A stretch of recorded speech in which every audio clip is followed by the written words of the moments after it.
Bueno, hola amigos, bienvenidos a la conferencia de Philippe Moal en torno al Observatorio de la No Violencia y Violentos Anónimos, bajo el título de Salir de la violencia, una necesidad social y personal. Philippe nace en Francia, licenciado en Ciencias de la Educación, ha desarrollado durante años el humanismo en Francia, Rumanía, Benín, Chile y desde hace pocos años en España. Es miembro del Centro de Estudios Humanistas Noesis, cofundador del Observatorio de la No Violencia, que nace en el 2018, y del proyecto Violentos Anónimos. Philippe es autor del libro Violencia, Conciencia, No Violencia, patrocinado por la Comisión Francesa de la UNESCO. El observatorio muestra que la no violencia existe y es muy activa en todo el mundo. El observatorio organiza conferencias, encuentros, talleres sobre la no violencia y desde el observatorio se busca permanentemente voluntarios para ayudar a su propio desarrollo. Violentos Anónimos es un espacio de amistad, de ayuda y experiencia. Adelante, Philippe.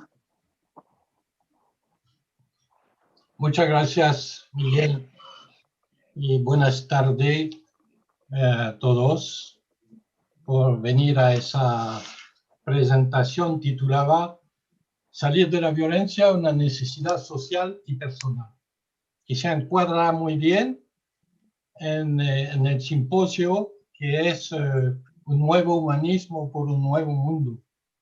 ¿Por qué? Porque ese mundo nuevo con violencia no va a hacerlo. Es decir, es una condición previa indispensable. Bueno, tenemos una hora, es decir, que no vamos a poder. Bon, je viens d'ouvrir un paquet, donc... Ya. Entonces, no vamos a poder descifrar exhaustivamente el tema de la violencia, por supuesto. Entonces, he elegido algunos temas de reflexión, después de lo cual podemos intercambiar. Quiero hacer antes de eso una pequeña introducción, porque esa presentación que voy a hacer es un poco la síntesis de mi trabajo de conversación, de taller, de conferencia que hizo esos últimos tiempos. Pero creo que estoy cambiando o apuntando a otro enfoque, porque yo creo que el tema fundamental hoy es ayudar a la gente a descubrir y a darse cuenta de que la conciencia es activa. Seguramente que lo inconsciente, la psicoanálisis, todos esos temas fueron importantes hasta hoy para que la gente descubren su mundo interior, su temor, su angustia, su pulsión, su compulsión. Entonces, eso fue seguramente necesario en el proceso. Pero tengo la sensación que se acabó eso, que la gente ya saben que tienen sufrimiento, que su dolor, su pasado ya tiene repercusión en su vida actual. Es un poco como si ese lío que tenemos acá tiene que subir de un piso hacia la conciencia. Un poco eso que estoy viendo actualmente, la necesidad de ayudar a la gente a escuchar su conciencia, a descubrirla cómo funciona y a orientarla, como si será dar una intención a la intencionalidad de la conciencia. Entonces, todo lo que es descubrir el espacio de representación, por ejemplo, es una verdadera revolución en el medio. Es impresionante. Todos los trabajos de imágenes, no solamente visual, sino sinestésica, todo lo que eso implica. Creo que el humanismo universalista puede hacer un aporte tremendo en el campo de la psicología, de la filosofía y, por supuesto, en el campo de la acción para erradicar la violencia. Para empezar esa presentación, veamos dos requisitos previos. Uno, la necesidad, que está en el título, y el segundo, la elección. La necesidad es la base que nos permite cambiar algunas ciertas condiciones. En la historia fue un poderoso motor de cambio, la necesidad, ¿no? Abolición de la esclavitud, el derecho de voto a la mujer, echar las dictaduras, en fin, muchos ejemplos. Sin necesidad, nada cambia. Sí, cambia mecánicamente, pero no somos mecánica, somos intencionalidad, ¿no es cierto? Bueno, es un tema fundamental del humanismo, pero no lo voy a tocar y desarrollar aquí porque no es el tema y no tengo tiempo. Bueno, la necesidad es el motor que nos permite entonces de actuar para erradicar la violencia. De lo contrario, como lo decía el historiador francés René Girard en su obra La violencia y lo sagrado, yo leo, cuando se permite que estalle la violencia, en definitivo, es el azar que resuelve el conflicto. Bueno, estamos ante una necesidad que no podemos dejar en manos del azar. Bueno, eso es un primer tema de reflexión. ¿Cuál es mi necesidad en relación con la violencia personal y también social? A partir de eso me pregunto, ¿y qué puedo hacer? El segundo punto, que es la elección, va de par con la necesidad. Siempre nos enfrentamos a opciones, aunque no las veamos. Para Jean-Paul Sartre, la elección está ligada a la libertad. Incluso él decía, estamos como condenados a ser libres. Es decir, que si no puede elegir, no está libre. Ilya Prigozhin, que es una referencia importante por los humanistas, también habló de la elección como de una necesidad. A través de sus experimentos en termodinámica, demostró que ninguno fenómeno está predeterminado, que siempre toda la situación, los fenómenos están frente a multitud de opciones de desarrollo. Es decir, que por lo tanto debemos elegir si queremos dar una dirección a esos fenómenos.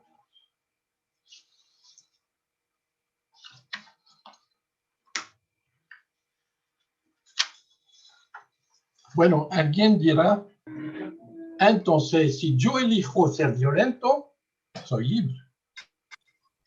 Uno podría decir eso, tal vez, pero esa libertad elimina la de otra persona. Es decir, te encadena al otro. Y eso no es libertad.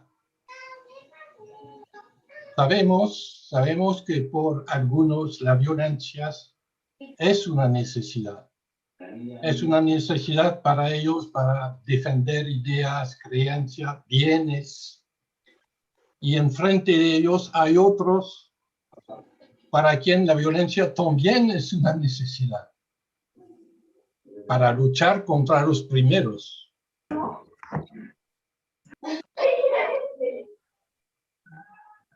Sí, vamos a cortar los micrófonos, ¿no? Entonces, de esos dos campos, para ellos la violencia es la solución. No es el problema para ellos, pero eso es un problema. Digamos que ellos son el problema de ese viejo mundo. Para nosotros, el uso de la violencia jamás se puede justificar. Incluso los que luchan por una causa digna, usando la violencia, se terminan en causa perdida. Para el maestro de la imaginación, Isaac Asimov, la violencia es el refugio de la incompetencia. Pues bien, digamos que la violencia es un error de conducta, un error de cálculo, porque yo hago el mal para estar bien, sintéticamente, ¿no? Pero tarde o temprano voy a tener la vuelta de mi acción, como un efecto boomerang. Cada vez es así. Como decía Eurípides ya hace 2500 años, demostrando que no es nuevo el tema, decía: quien utiliza la violencia sufrirá a su vez la violencia. Martin Luther King también hablaba de la necesidad de elegir. Él decía: no se trata de elegir entre violencia y no violencia. Se trata de elegir entre no violencia y no existencia. Bueno, ese tema de la elección es otro tema de reflexión para salir de la violencia. ¿En qué condición quiero vivir? ¿Qué tipo de vida personal y social elijo? Bueno, a nivel social, como tenemos una hora, vamos a ir al grano, vamos a ir directamente a lo esencial, diciendo que el dinero es el primer poder en todo el planeta, el primer valor en todo el planeta. Es el centro de gravedad de la humanidad actual. Y eso, por supuesto, genera mucho dolor y sufrimiento. El 1% de gente, de personas en el planeta, disponen de 50% de toda la riqueza mundial, mientras que 50% de la gente sobreviven con 1% de la riqueza mundial. Mira cómo la violencia económica está en toda otra forma de violencia. Violencia racial, detrás, dinero. Violencia sexual, dinero. Violencia religiosa, mucho dinero. Violencia psicológica, chantaje al dinero.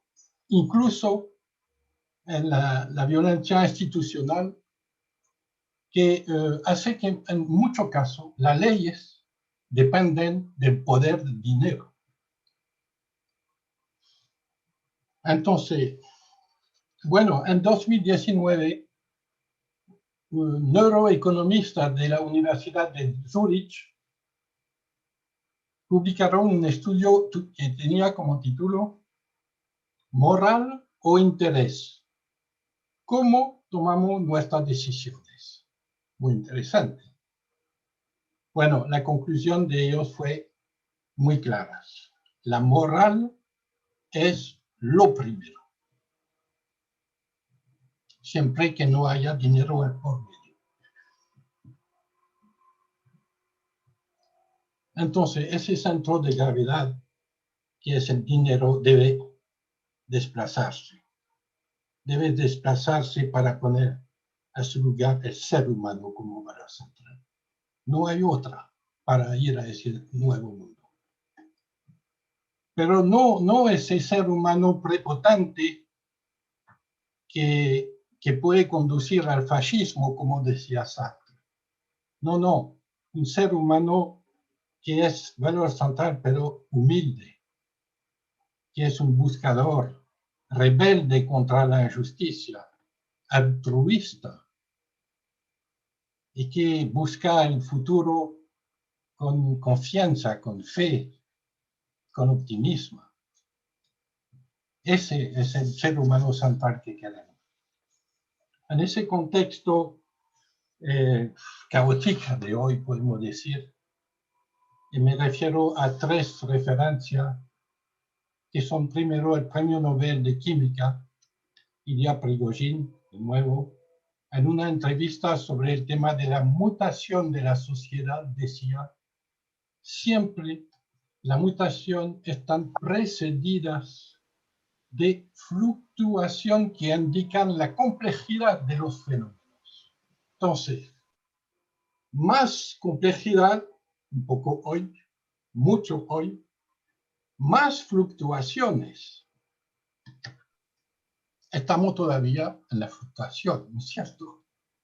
No en la mutación. ¿Para cuándo la mutación? Por favor, no me preguntan cuándo, no sé. El segundo pensador, me refiero a Edgar Morin, un francés que en un libro recién que se llamaba La violencia del mundo decía, estamos obligados a no continuar en el mismo camino e imaginar un comienzo. Pero la cuestión es saber cómo. Entonces, él propuso dos principios de esperanza en la desesperanza, decía él. Uno, la metamorfosis de la sociedad, tomando como ejemplo la oruga que se transforma en mariposa, es decir, que se autodestruye para autoconstruirse en otro ser, que nosotros podemos asociar o imaginar que es como un poco un cambio de forma mental de la humanidad. Bueno, el segundo punto que planteo Edgar Morin es la aparición de lo improbable, como ya ha ocurrido en la historia, es decir, acontecimientos que han cambiado el curso de la historia de manera favorable. Pero él decía, intentamos tener un poco de fe en esa cosa improbable, pero también intentamos actuar en su favor. Bueno, el tercero pensador a lo cual me refiero es Silo, quien en 2006, en una entrevista con el humanista colombiano Enrique Nazar, y aprovechó para dar un homenaje a ese gran humanista que fue ese año con la pandemia en otro espacio. Gracias, Enrique. Bueno, Silo señaló en esa conversación con Enrique Nazar su preocupación por las transformaciones psicosociales, diciendo, los comportamientos pueden ser modificados individualmente, pero a nivel colectivo, los sistemas de representación son demasiado variables. Solo los mitos que traducen señal de los espacios profundos del ser humano pueden producir cambio profundo en el mundo. En otra ocasión, Silo dijo que se está dando ahora un nuevo mito en la humanidad. No me preguntan tampoco cuál es ese mito, pero creo que sí, que cada uno puede buscar en lo más profundo de su ser, en el profundo de su conciencia, qué podría ser ese nuevo mito al cual aspiramos. En 2006, en Moscú, en un seminario científico, que organizó el Centro Mundial de Estudio Humanista, que organizó ese simposio.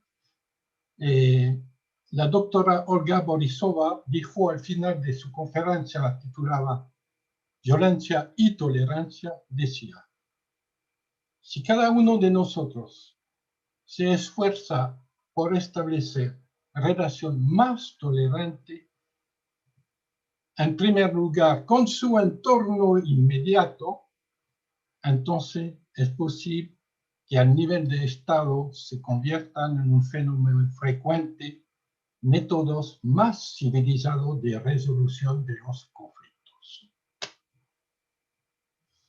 Podemos interpretar esa conclusión de la doctora Borisova como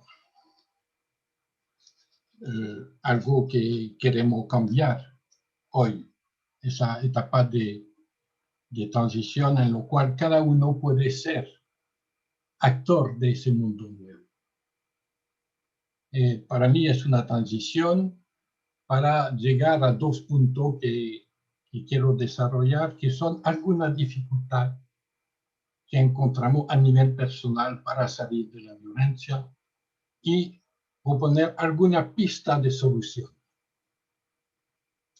Hay muchas resistencias para salir de la violencia. Quizás el prejuicio más incorporado en nuestra creencia que nos hace decir, incluso pensar, es que la violencia es natural en el ser humano. Bueno, eso a pesar de que la OMS declaró en 2002 que la violencia se aprende, que no somos genéticamente violentos. Eso lo había dicho ya el UNESCO en 89, en el Manifiesto de Sevilla. Y nosotros, humanistas, ya desde 1981 lo declaramos. Pero a pesar de las investigaciones, incluso de biólogos, que no hay violencia natural en el ser humano que se aprende, es una creencia en la cabeza de mucha gente. Bueno, es un prejuicio común, global, de fondo, digamos, pero por supuesto que cada uno además tiene sus propios prejuicios, quizás a cada instante de su vida, cuando recibe a alguien, cuando ve algo, prejuicios. Entonces, todos los prejuicios producen respuesta y comportamiento en el mundo. De manera que es importante ver esos prejuicios a priori que permiten justificar, legitimar o aplicar la no violencia con buena conciencia. Bueno, eso es una resistencia. Una segunda es la fuga. Ya hace 45 años, el neurobiólogo Henri Laborie desarrolló la idea de que la fuga es la salida más frecuente que adoptemos ante una realidad que nos supera. Pero para él la fuga no es una cobardía, es una respuesta frente a lo que es prohibido, lo que es imposible, peligroso y quizás hoy complejo, fuga. Nosotros hablamos de fuga de la conciencia. Esa fuga gradualmente, poco a poco, nos lleva a no desconectarnos de nuestros sentimientos, desconectarnos incluso de nuestras ideas, es decir, de uno mismo, hasta el punto que llegamos a no sentir ninguna compasión por el que sufre. Por supuesto que el sistema actual ofrece muchas formas de fuga para permanecer, para que no cambie nada. Yo diré que existe una violencia al cambio. Una violencia al cambio. Y eso merece reflexionar pararse para ver por qué hay resistencia a la evolución. Bueno, esa desconexión se traduce en una especie de actitud de indiferencia. Y afortunadamente, mala suerte, pero es un rol que parece ser un valor en la sociedad actual. Hacer como si no pasa nada. Además, en un estado de desconexión, uno puede fácilmente obedecer ciegamente a leyes violentas, a órdenes violentos, como lo decía Hannah Arendt en su informe sobre la banalidad del mal. Ella decía, cualquier persona puede transformarse en el peor de los violentos, poniendo la responsabilidad en otro. Fuga de la conciencia.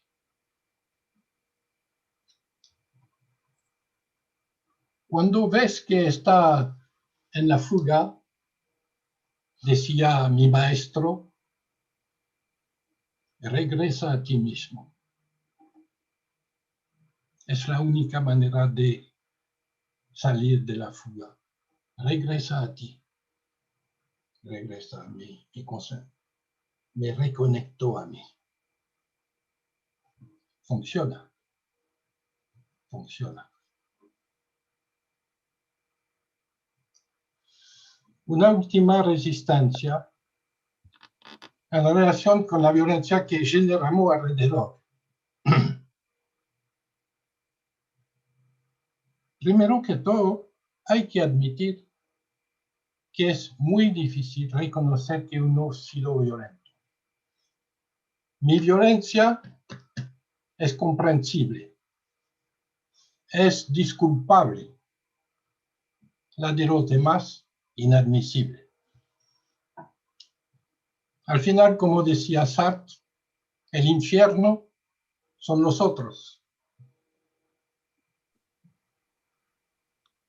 Pero la violencia que yo condeno en los otros está en mí. Si no, yo no la veo. Yo hablo de mi dolor de dientes, de mis dientes cuando tengo dolor de dientes.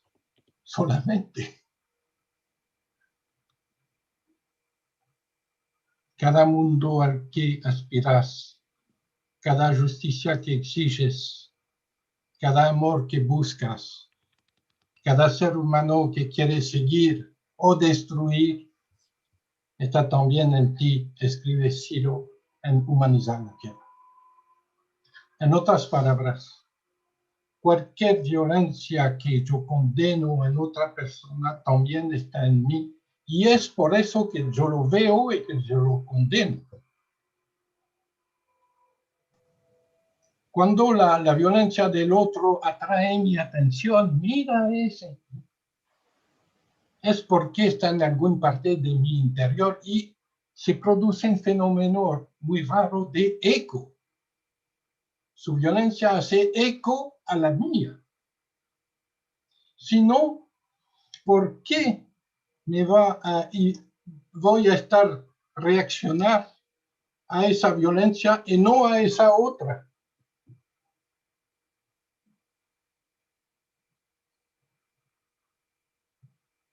Uno puede ser antirracista,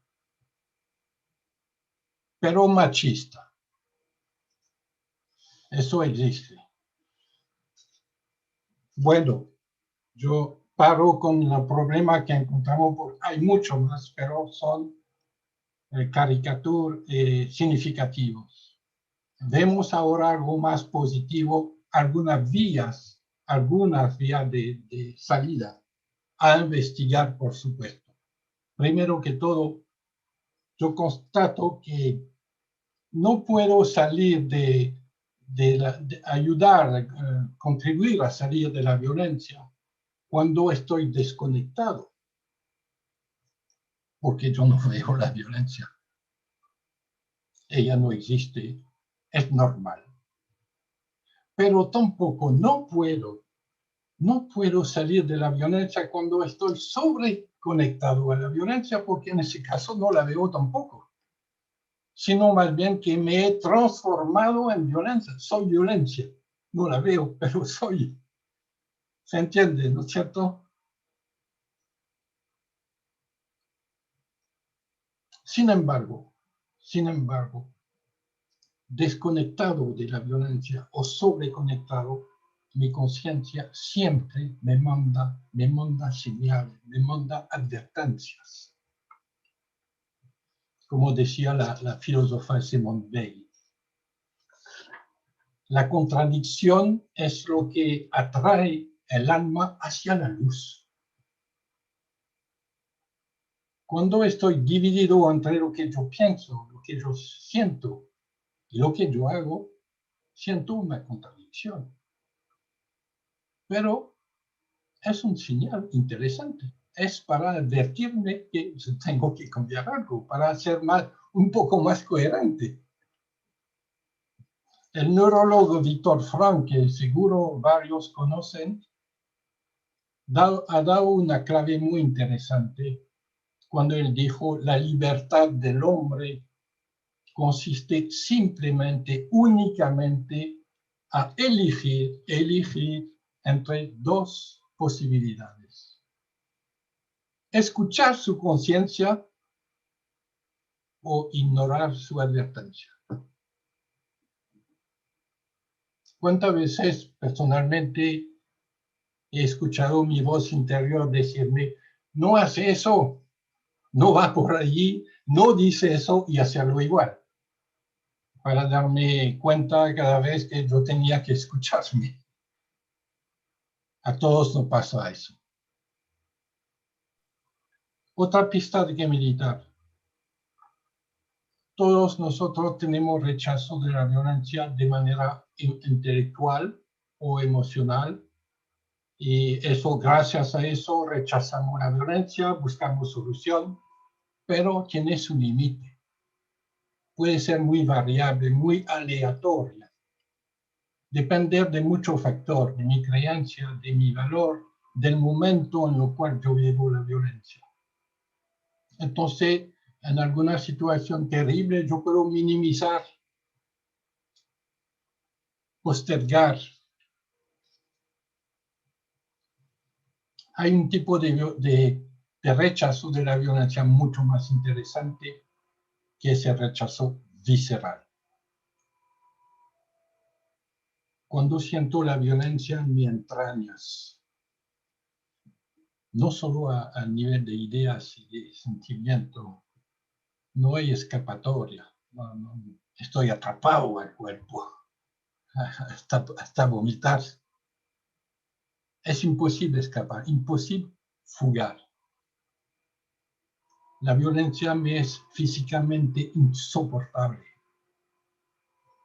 Cuando más profunda entra la violencia en mi intracuerpo, más fuerte está la respuesta de mi conciencia para rechazarla.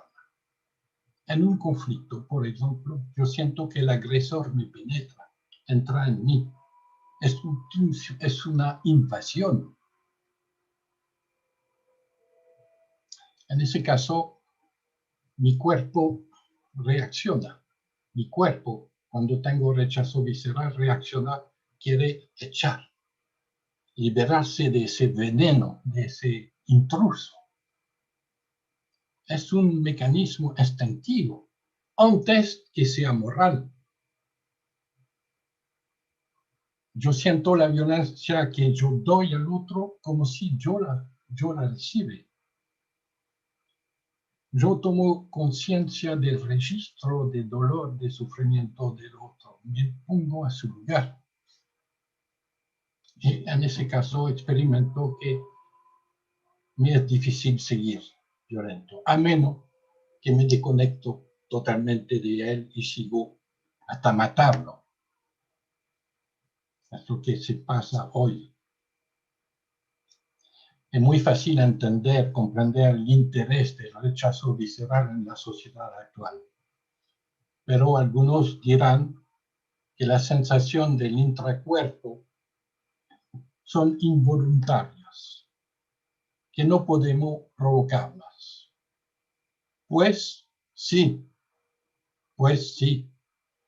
pero tendríamos que educarnos a atender a nuestras sensaciones sinestésicas, a nuestros registros internos. Todo un programa. Avancemos un poco para terminar, para decir que cuando yo permito que la violencia me toque, me penetra, la siento adentro y a ese momento yo soy en disposición de ver la manifestación de la violencia en la sociedad, en mi entorno, en mí mismo. Eso quizás puede afectarme, incluso a veces paralizarme o hacerme sufrir, o también hacerme reaccionar con violencia. A priori es mucho más doloroso que desconectarse, que ser indiferente. Pero de mi punto de vista y lo que he visto con intercambio con mucha gente, es la única elección que no es inhumana. Es la única posibilidad de ser solidario, de tener compasión y de actuar para erradicar la violencia. Pero la cuestión es cómo yo puedo conectarme a la violencia sin sufrir, sin identificarme. Porque si, por ejemplo, yo veo un niño llorando a mi lado, y si yo me pongo a llorar con él, no le voy a ayudar mucho. Entonces, ¿cómo puedo conectarme a la violencia, sentir la violencia del mundo, del otro, sentir el dolor del otro, sin sufrir a mi vez? Porque estamos mal los dos. Las herramientas de desarrollo atencional van en ese sentido, porque me dan la capacidad de darme cuenta de mi desconexión, o al inverso de mi sobreconexión a la violencia, caso en lo cual no se trata de conectarme, sino de desconectarme, de desenchufar, digamos, que eso no es fácil. Cuando está tomado por una ira, tú puedes desconectar. Cuando quiere con el otro, llega a desenchufar todo un programa. El trabajo de reversibilidad de la conciencia, que es conocido como conciencia de sí, es un trabajo, permite de ir hacia el mundo, a partir hacia el mundo. Y no al revés, como casi siempre ocurre. El mundo se nos impone. Las cosas no suceden, estamos aquí con la reversibilidad. Es mi conciencia que va hacia el mundo. Es una mirada que me permite tomar distancia con el mundo, pero también con mis propios pensamientos e emoción negativa, mi frustración, mi resentimiento, mi temor, mi gana de venganza, etc. Es decir, todo lo que se puede terminar en violencia y en destrucción. Nadie puede imponer o prohibir la práctica de la conciencia de sí. Eso es lo bueno. Nadie puede prohibir eso. Es un acto individual en lo cual tú estás frente a ti mismo, sin trampa, sin artificio, frente a tu necesidad, a tu elección. Soy libre de ser libre. Es un registro de la conciencia de sí. Es un acto de libertad absoluta, pero que tiene mucha repercusión a nivel social, colectivo. Sin duda que los seres humanos de ese mundo nuevo a lo cual aspiramos tendrán que tener o desarrollar esa mirada. Una nueva mirada por un nuevo mundo, por un mundo nuevo. Esos temas fundamentales de atención están desarrollados en el libro Autoliberación de Luis Alberto Amán. Yo aprovecho aquí para dar un homenaje a ese amigo que se fue recién. Luis fue un gran humanista, es un gran humanista y será en el futuro sin duda una referencia por la nueva generación. Bueno, con ese agradecimiento a Luis, termino mi representación. Y pasamos a preguntas si hay preguntas. Muchas gracias.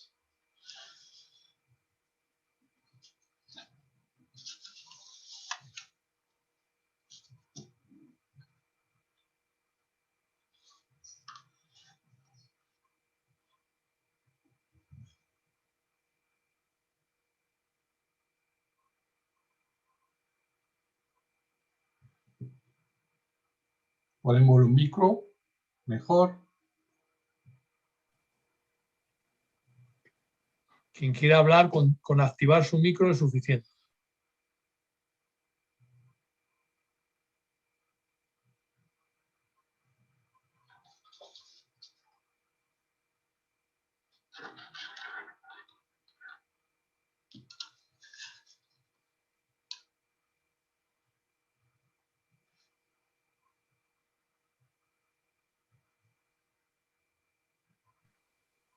Yo tengo una pregunta.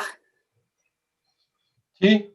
Sí, Felipe, a un momento hablaste, perdona mi español que intentaré de ser muy clara. Hablaste de las sensaciones que vienen del intracuerpo y que podemos en una manera también modificarla, hacer modificaciones sobre esta. Y quería saber cómo esto puede estar correlado con la violencia y lo que queremos cambiar en la violencia. Como, no sé, esto me venía como pregunta. Sí, sí, muchas gracias. Es una muy buena pregunta. Sí, el tema del rechazo visceral que tú sientes adentro, ¿no? La sinestesia. Si tú miras la definición en los diccionarios tradicional, la sinestesia está considerada como algo exterior a los sentidos. Incluso está relacionado con la psiquiatría. Pero no tiene el sentido que nosotros conocemos y que tenemos que difundir a la gente. Que no solamente hay imágenes visual, auditiva, que te conducen a la principal, la más fuerte, que tú sientes cuando tienes violencia, es adentro. Es en tu tripa, en tu emoción, en la garganta, está tomado adentro, en la sinestesia. Entonces, si en los talleres, por ejemplo, en talleres, si se aprende la gente a detectar sus registros internos asociados a esos registros, ya tiene un elemento fundamental para modificar. Relaxación, trabajo de imágenes mental para modificar la carga emotiva de algunas imágenes asociado al vegetativo. Bueno, es un temazo. Pero sí, nosotros tenemos un gran aporte a hacer. Lo he visto recién, que la sinestesia no existe. A pesar de que todo el mundo un día o el otro está enamorado. El enamorado no solamente es los ojos lindos, la voz encantadora, bueno, es algo que tú sientes adentro. Entonces, es muy fácil, yo creo que incluso a los niños en la escuela será genial si podríamos educar, no solamente, como decía Daniel León en un trabajo que hizo él sobre un tema parecido, me parece. Él decía que se podría educar como se educa en la música, que tú es música, Roberta. Se aprende mucho el sentido auditivo, y por qué no lo sinestésico y lo kinestésico también. Eso es mi respuesta, pero creo que aquí muchos conocen del tema, pero insisto en lo cual es un canal de transmisión a la gente fundamental. Quien quiera hablar va abajo de la interface del Zoom, donde pone reacciones, toca en reacciones y ahí aparece levantar la mano. Y así sabemos que quiere hablar.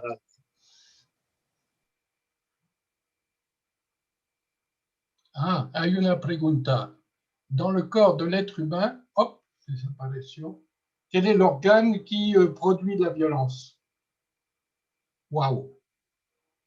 Quel est l'organe qui produit de la violence? Je pense que les organes, c'est physique, c'est surtout la relation, comment c'est traduit à l'intérieur. Bon, c'est tout un système des transmissions, des impulsos eléctrico-físico-químicas que se traducen en imágenes. Entonces, tiene dolor, por ejemplo, en la guata, en el vientre, se traduce en rabia, por ejemplo. Es un campo también de investigación muy interesante esa pregunta. Yo creo que hizo esa pregunta. Pero otro puede tener otra respuesta, quizás más profunda que la mía.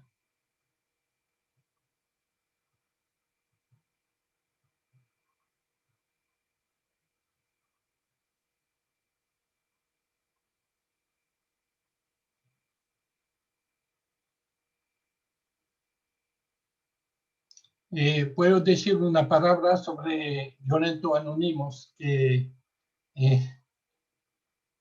porque cuando apareció eso una noche en mi sueño, para mí fue como algo que yo veía mucho espacio violento anónimo en todo el planeta, en todos los barrios, pero todavía es una utopía, porque mala suerte, pero en los talleres, en las actividades que se hace en muchos lugares por mucha gente, constatamos que los violentos no vienen a los talleres. Es decir, que van a los talleres los que ya son conscientes. Y también constatamos que los que son más violentos, que son los hombres, no vienen mucho a los talleres. 80% en general de las mujeres van a los talleres sobre la violencia. Es decir, que los que necesitan más ir a trabajar la violencia, la no violencia, no lo hacen. Entonces es un tema de preocupación. Y por eso, Violento Anónimo es un poco eso. ¿Cuándo vamos a tener la posibilidad de llevar como alcohólico anónimo un violento que a veces funciona exactamente como un alcohólico anónimo? Tiene su botella escondida en la casa de violencia y quiere tranquilizar porque él sabe que en un momento u otro, cuando será muy cargado, puede descargar su tensión sobre su niño, su esposa o su marido o su colega de trabajo. Todo el mundo tiene su botella de violencia, quizás. Es decir, adicción a la violencia. ¿Quién no tiene adicción? Yo hice un taller sobre eso, el primero que hizo, la gente no se conocía. Y cuando pregunté directamente cuál es la adicción de cada uno. Había un momento de silencio, pero ese taller que estaba previsto 1 hora y media duró más de 3 horas. Empezó por adicción liviana, como la violencia que tengo, como cuando tomo mi auto. Entro en mi auto, soy violento cada vez. Adicción, hasta adicción más profunda. Entonces, alcohólico anónimo, bueno, violento anónimo, es distinto, porque no todo el mundo es alcohólico, pero todo el mundo es potencialmente violento. Para mí, es necesario que hay, pero no es nuevo. Se recuerdan del tiempo donde se han abierto locales de comunicación directa, de amistad, de ayuda. Es la misma cosa, pero adaptado al tiempo actual. Es decir, lugar donde la gente puede ir sin vergüenza y hablar humildemente de que sí, yo soy violento en tal situación. Y el hecho de socializarlo, de no hablar con otro, es fantástico. Eso es violento anónima, que no funciona mucho, a pesar de que cuando lo hablo en conferencia todo el mundo se ríe, produce algo. Pero la institución que yo fui a ver aquí en Madrid, ¿qué es eso? No es el momento.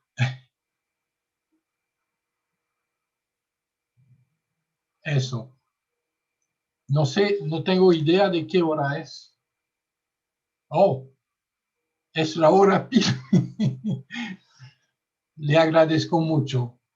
Puede ir en el sitio web del Observatorio de la No Violencia. Hay los talleres que hacemos, que están a su disposición. Lo pueden tomar los PDF y reproducir. Hay 10 talleres sobre la adicción, sobre la reconciliación, la violencia. Bueno, verán y verán. Y si le interesa, además puede contactarme. Muchas gracias, Denise. Gracias. Gracias. Muchas gracias. Bravo. Muchas gracias. Gracias.